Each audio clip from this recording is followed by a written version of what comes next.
বাণিজ্যিক ভবন তৈরির জন্য ইংরেজবাজার পৌরসভা নির্মিত পরিশ্রুত পানীয় জলাধার ভাঙার অভিযোগ। আর এই অভিযোগ তুলে বৃহস্পতিবার সরব হলেন ইংরেজবাজার পৌরসভার 16 নম্বর ওয়ার্ডের পিয়াজি মোড় এলাকার বাসিন্দারা। সাময়িক বিক্ষোভ দেখালেন পথ অবরোধ করে। জানা গেছে, নিহার রঞ্জন ঘোষ ইংরেজবাজার পৌরসভার চেয়ারম্যান থাকাকালীন তিনি 16 নম্বর ওয়ার্ডের বাঙ্গালটুলি এলাকায় অগ্রণী ক্লাব চত্বরে একটি পরিশ্রুত পানীয় জলাধার নির্মাণ করেছিলেন। সেই জলাধার দীর্ঘদিন এলাকার সাধারণ মানুষের পানীয় জলের চাহিদা পূরণ করেছে, কিন্তু সম্প্রতি বাণিজ্যিক ভবন তৈরির জন্য সেই জলাধার ভাঙার অভিযোগ ওঠে অগ্রণী ক্লাব কর্তৃপক্ষের বিরুদ্ধে। জানিয়ে সরব হন এলাকাবাসী। তারা বৃহস্পতিবার জলাধার ভাঙার প্রতিবাদে পিয়াজি মোড় এলাকায় সাময়িক পথ অবরোধ করে বিক্ষোভ দেখান। এখন এটা এই জলাধারটা আজ থেকে না, বিগত মোটামুটি 10 বছর থেকে এটা চলছিল। কিছুদিন থেকে এটা পৌরসভা থেকে সাফাই নামে বন্ধ রেখেছে। এই বন্ধ রাখার কারণে আজকে হট করে দেখলাম কি এটাকে ভাঙা হচ্ছে। তো ভাঙলে যে সাধারণ লোকের অসুবিধা, যে অনেকে হয়তো জারের জল কিনে খায়, গরিব শ্রেণীর মানুষরা ওইখান থেকে জারে করে জল নিয়ে আসে, সেটা প্রচণ্ড রাস্তা চলতে লোকে জল খায়। তো এটার জন্য প্রচণ্ড অসুবিধা হবে লোক। আমার বহু দিন থেকে কল চলছে এটা, আর কল থাকবে এটা। আমরা কল উঠে দেবো না, কোনো মতে দেবো না, যে আসুক না কেন জল উঠে দেবো না, আমরা দেবো না। কলই থাকবে, জলই থাকবে, ওই জায়গায় থাকবে, সব কিছু রাখতে হবে। আজকে আমরা পথ অবরোধ করলাম, কলের দরকার আমাদের, জলের দরকার আমাদের, সব কিছু আমাদের দরকার, কলের দরকার আমাদের। বাণিজ্যিক ভবন তৈরির জন্য ইংরেজবাজার পৌরসভা নির্মিত পরিশ্রুত পানীয় জলাধার ভাঙার অভিযোগ তুলে প্রথম সরব হয়েছিলেন নিহার রঞ্জন ঘোষের সহধর্মিণী তথা পার্শ্ববর্তী 15 নম্বর ওয়ার্ডের কাউন্সিলর গায়ত্রী ঘোষ। তিনি এই বিষয়ে জেলা শাসকের কাছে নালিশ জানিয়ে সংবাদ মাধ্যমের কাছে অভিযোগ করে বলেন, একটা পানীয় জলাধার আছে, সেটা জনগণের স্বার্থে করা হয়েছিল।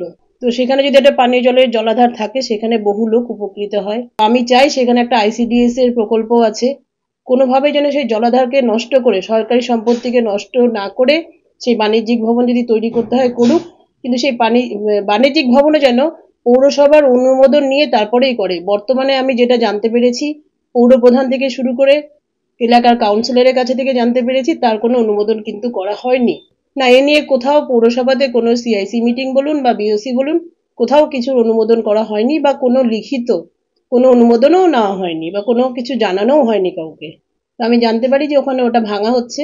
আমি সেটাকে গিয়ে বলেছি এটা ভাঙা যাবে না, এটাকে রেখে যদি কোনো উন্নয়নের কাজ করতে হয় সেটা বৈধভাবে করা হোক, কিন্তু পানীয় জলাধারকে জনগণের স্বার্থে ওটাকে কোনোভাবেই ভাঙা যাবে না। এই বিষয়ে স্থানীয় 16 নম্বর ওয়ার্ডের কাউন্সিলর উদয় চৌধুরী এবং ইংরেজবাজার পৌরসভার চেয়ারম্যান কৃষ্ণেন্দু চৌধুরীকে ধরা হলে তারা দুজনেই জানান, জলাধারটি অগ্রণী ক্লাবের নিজস্ব জায়গায় রয়েছে। তারা বর্তমানে ক্লাব চত্বরে কালী পুজোর ভোগ রান্নার জন্য কিচেন তৈরি করতে চায়। সেই কারণে জরাজীর্ণ জলাধারের উপরে ছাউনির টিন খুলছে মাত্র, কিন্তু ওই স্থানে জলাধার রেখেই কিচেন তৈরি করা হবে। মনে হয় ব্যাপারটা একটু ভুল বোঝাবুঝি হয়েছে, কারণ যে জায়গাতে জলাধারটি রয়েছে সেটা একটা ক্লাবের জায়গা। ক্লাব কর্তৃপক্ষ অনুমতি দিয়েছেন, ওখানে জলাধার তৈরি হয়েছিল বিগত দিনে, কিন্তু জলাধারটা প্রায় ভগ্নপ্রায় দীর্ঘদিন ধরে পড়েছিল। পৌরসভা থেকে সেটার জন্য একটা রিনোভেশন করার ব্যবস্থা করা হয়েছিল, কিন্তু ক্লাব কর্তৃপক্ষ ওখানে কালী পুজো হয়, তাদের একটা কিচেন দরকার মায়ের ভোগের জন্য। তো তারা বলেছিল যে জলাধারের পাশে একটা কিচেন তৈরি করে একটা ছোট গেট করবে তারা। তো সেটাও আমাদেরকে ভারবাল জানিয়েছিল, কিন্তু ওই উপরে যেহেতু চাঙড়গুলো ভেঙে পড়ছিল, টিমটাকে ওখান থেকে সরানো হয়েছিল। এইটুকুই ঘটনা ঘটেছে, সেখানে জলাধার কিন্তু থাকবে। যদি এই ধরনের ঘটনা ঘটে, আমি লোকাল কাউন্সিলরকে দায়িত্ব দিয়েছি। লোকাল কাউন্সিলর ওখান থেকে জিতে এসছে, আকাশ থেকে পড়েনি। আমরা প্রত্যেকে কাউন্সিলর আছি, আমাদের রেসপন্সিবিলিটি লোকালি দেখা। আমি লোকাল কাউন্সিলরকে বলেছি যে ওই ব্যাটারটা দেখতে যা যা করার সব। আগামী 1 ডিসেম্বর থেকে জঞ্জাল সাফাইয়ের ব্যবহারিক চার্জ লাগু হতে চলেছে পুরাতন মালদা পৌরসভায়। জানিয়ে ক্ষোভের সঞ্চার হয়েছে পৌর নাগরিকদের মধ্যে। জঞ্জাল সাফাই ব্যবহারিক চার্জ লাগুর বিরুদ্ধে আন্দোলনে নামার হুঁশিয়ারি দিয়েছেন বিরোধীরা। উল্লেখ্য, রাজ্য পৌর ও নগর উন্নয়ন দপ্তরের নির্দেশ মতো বাড়ি বাড়ি জঞ্জাল সাফাই দৈনিক 1 টাকা হিসাবে মাসে 30 টাকা ব্যবহারিক চার্জ লাগু করার কথা ঘোষণা করেছে পুরাতন মালদা পৌরসভা। আগামী 1 ডিসেম্বর থেকে এই চার্জ লাগু হওয়ার কথা। বাড়ি বাড়ি থেকে জঞ্জাল সাফাইয়ের জন্য হোল্ডিং নম্বর এবং পরিবার পিছু মাসে 30 টাকা ব্যবহারিক চার্জ নেওয়া হবে বলে জানা গেছে। জানিয়ে ক্ষোভের সঞ্চার হয়েছে পুরাতন মালদা পৌর নাগরিকদের মধ্যে। নাগরিকদের একাংশের বক্তব্য, তারা পৌরসভাকে 3 মাস অন্তর অন্তর পৌর কর দেন, অথচ সেভাবে পরিষেবা পান না। এলাকার রাস্তাঘাট ও নিকাশি নালার অবস্থা বেহাল, অল্প বৃষ্টিতে রাস্তায় জল জমে যায়, সেদিকে পৌরসভার নজর নেই। অথচ নতুন করে জঞ্জাল সাফাইয়ের নামে 30 টাকা ব্যবহারিক চার্জ নেওয়ার কথা ঘোষণা করেছে, যা তারা কোনো মতেই দেবেন না। প্রয়োজনে বাড়ির নোংরা আবর্জনা রাস্তায় ফেলবেন।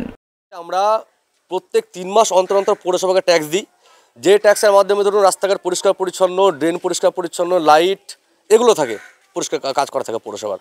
কিন্তু তার উপরে বাড়তি ট্যাক্স আমি বুঝতে পারছি না। আমাদের এই ওলমালদা পৌরসভা পশ্চিমবঙ্গের মধ্যে একমাত্র পৌরসভা যারা জল কর নেই বা আমরা জল কর দিতে বাধ্য হই, তারপর আবার ট্যাক্স দিচ্ছে কেন, চাপে বুঝতে পারছি না। আমরা ট্যাক্স দিতে পারবো না, আমরা 30 টাকা করে, আমাদের কোনো সুযোগ সুবিধা পাচ্ছি না। রাস্তার ড্রেন নাই, জল জমা হয়ে থাকছে, আমরা কি করে আবার উপরে ট্যাক্স দিব, কি করে 30 টাকা করে দিতে পারবো না, কোনো সুযোগ সুবিধা পাচ্ছি না। নোংরাগুলা রাস্তায় ঢেলে দেবো, নাহলে বাড়িতে জমা করে রাখবো, রাস্তায় ঢেলে দেবো যখন বেশি হবে। এরকম নোংরা ফেলার জন্য টাকা দিব না, আমরা কোনো সুযোগ সুবিধা পাচ্ছি না, আমরা কিছু পাচ্ছি না। রাস্তাঘাট আমাদের ঠিক নাই, ড্রেন নাই, না আমরা দিব না ট্যাক্স, আমরা ঘরের নোংরা রাস্তায় ফেলে দেবো। তবে শুধু পৌর নাগরিকরাই নন, বাড়ি বাড়ি থেকে জঞ্জাল সাফাইয়ে ব্যবহারিক চার্জ নেওয়ার ঘোষণার বিরুদ্ধে সরব হয়েছেন বিরোধীরাও। বিজেপির উত্তর মালদার সভাপতি উজ্জ্বল দত্ত অভিযোগ করে বলেন, এমনিতেই অস্বাভাবিক দ্রব্যমূল্য বৃদ্ধির কারণে সাধারণ মানুষের নাভিশ্বাস দশা, তার উপর নতুন করে জঞ্জাল কর বসলে মানুষ প্রচণ্ড সমস্যায় পড়বেন। তাই পৌরসভার এই সিদ্ধান্তের বিরুদ্ধে আগামী দিনে তারা আন্দোলনে নামবেন। পৌরসভার কাজই হলো পরিষ্কার পরিচ্ছন্ন করে রাখা, ড্রেন নিকাশির ব্যবস্থা ঠিক রাখা, এটাই তো পৌরসভার কাজ। আবার যদি জঞ্জাল কর বসে তাহলে মানুষের, যে সাধারণ মানুষের তো নাভিশ্বাস উঠবে। এমনিতে দ্রব্যমূল্য এতটাই বৃদ্ধি পেয়েছে যে তাদের দিন আনি দিন খায় অবস্থা। আর সেখানে যদি এই জঞ্জাল কর নেয়, পৌরসভার নামে তৃণমূল দলীয় স্তরে লুট করার পরিকল্পনা করেছে, অর্থাৎ এই সমস্ত টাকায় তারা লুট করবে। এর বিরুদ্ধে আমরা অতি বিলম্বে সাধারণ মানুষকে নিয়ে আমরা বৃহত্তর আন্দোলনে নামব।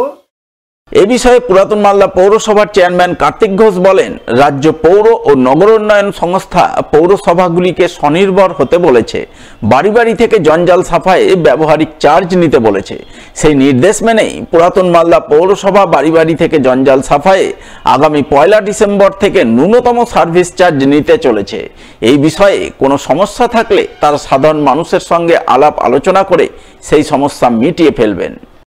গভর্নমেন্টের নির্দেশ আছে, যে নির্দেশের আমরা বাড়ি বাড়িতে যে ইউজার সার্ভিস চার্জ যেটা আছে, সেই চার্জটা আমরা 1 টাকা করে হাউস হোল্ডে আমরা ধার্য করেছি।